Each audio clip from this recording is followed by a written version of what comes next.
এক নম্বর সে লাইলাতুল কদর পেয়ে যায়। وآخره عتق من عذاب الغرام ولله عتقاء من النار। শেষ 10 দিন চূড়ান্ত পর্যায়ে রব্বুল আলামিন অসংখ্য মানুষকে মাফ করবেন। মুহাদ্দিসিনে কেরাম বলেন যারা এই ইতিকাফ করবে অবশ্যই আল্লাহ তাদেরকে মাফ করে দিয়েছেন। দিবেন না তবে দিবেন, এটা কি দিয়েছেন। যারা রমাদান মুবারকের শেষ 10 দিন আল্লাহর সন্তুষ্টির জন্য ইতিকাফ করবে আল্লাহ তাদেরকে মাফ করে দিয়েছেন। সুবহানাল্লাহ। আরেকটা হলো ওয়ালিকা'i রাব্বিহি, আমরা বলি না আল্লাহ দিদার চাই।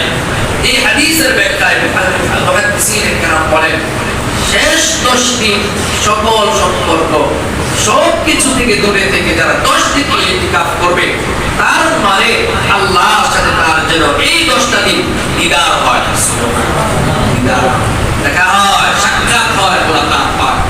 যাদের সুযোগ আছে একটা জোয়ান যুবক বাবারা, আপনারাও যারা আছেন, বিশেষ করে মুরব্বী বাবা যারা আছেন, হায়াতের কোনো গ্যারান্টি নেই, এই সপ্তাহ প্রস্তুতি নেন।